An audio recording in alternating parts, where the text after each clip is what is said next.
unfortunately, I found some of the, there is a lot to debate about, but I understand I am a participant only, I can make only use of limited time. I found some of the arguments were very selectively used, and only one side of the picture was presented. For example, a couple of examples.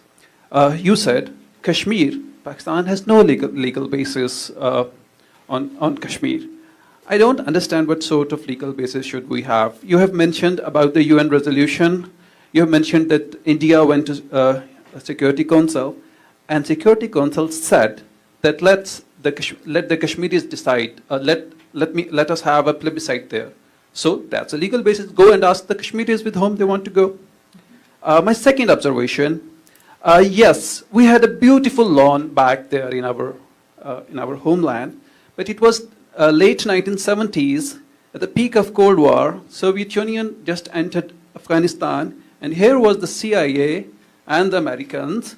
They went to Pakistan and Afghanistan, and fortunately, incidentally, they found an ally in the form of ISI or whatever, and they jointly created this jihad narrative.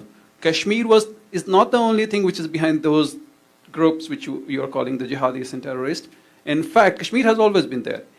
The jihadis, the rise of jihadis has been after the Soviet Union entered, and then CIA went there and worked with ISI, and the jihad narrative was brought, groups were made and fought with, and then the Soviets were pushed out. And then US left Pakistan and Afghanistan in the lurch, and Afghanistan fell into the hands of the warlords. All right, so you need to read my book, because every single thing that you just said is fictional. Let's first begin with the UN Security Council Resolution 48. Sir, have you read it? Have you read? No. Okay, so the first thing I'm going to encourage you to do is go on to the UN Security Council's website and read that fabulous resolution that every Pakistani points to, but which not a single one has read. I also then want you to take the actual version from the UN Security Council, and then I want you to compare that to the claims made by Pakistan's permanent representation to the UN. And you're going to understand your confusion, sir. So the resolution is actually very clear. There are 3 steps. They were sequential and they were conditional. The very first step was that Pakistan was supposed to demilitarize to the satisfaction of this UN body that was to be established. Then, conditional upon the UN being so satisfied with this demilitarization, India was also supposed to demilitarize with a presence being permitted to defend itself against Pakistani aggression. The third, having both of those 2 steps taken place to the satisfaction in sequence to this preferences of the UN, then the plebiscite would be held. So all those Pakistanis that are so upset about the plebiscite that never happened, they have their own government to blame, because Pakistan never fulfilled the first necessary but insufficient condition. So I'm going to encourage you to actually read that before you ever make such a fool of yourself again by presenting it in public, right? So just do yourself a favor by reading the darn thing. Second, I want you to also learn a little bit about your country's Afghanistan policy. Sir, do you know that it was Zulfikar Ali Bhutto that began the ISI cell in Afghanistan? That in fact it was Zulfikar Ali Bhutto who began setting up what became the 7 donkeys before the Soviet Union even crossed the Amu Darya. Did you know this, sir? No. I want you to answer my question. Did you know this, sir? No. Okay, so this idea that somehow the United States used Pakistan in some sort of some sort of effort to dispel the Soviets is completely an incorrect reading of your own history.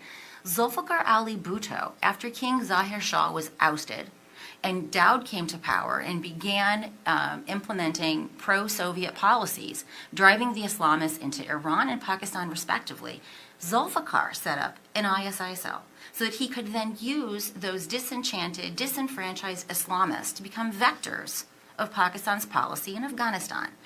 Did you know that we first sanctioned Pakistan in April of 1979 because of advances made in its nuclear weapons program? If we were so interested in sucking them into our evil jihad designs, we sure did make that difficult for ourselves, because when the Soviets did finally cross in, we actually had to do a bunch of maneuvering to get a waiver. And did you know that the first monies did not go into Pakistan until 1982 because of that requirement to get a waiver? So before you go and you blame the United States for using and abusing poor Pakistan, you should familiarize yourself with your own history, because in fact Pakistan had been instrumentalizing Islamists long before the Americans even knew what an Islamist was. Now, going to your next point about the Americans just leaving Pakistan high and dry. Well, this comes to, and Steve Cohen is here. I'd like to hear him talk about this. Let's talk about the Pressler Amendment, right? The Pressler Amendment was actually designed so that Pakistan could continue proliferating while we continued arming you, right? Because we'd first sanctioned you in April '79. Everyone understood the name of this game. When we withdrew in 1990, we withdrew. Pakistan, however, continued mucking around with the Islamists. So this idea that the jihad today are the Taliban of today and Al-Qaeda, this is also a really grotesque and empirical error that I don't quite frankly expect from a Fulbright student. So I'm happy to have more exchanges with you, but I think you should read my book because everything that you said is a highly stylized retelling that you get from Pakistani media in your curriculum.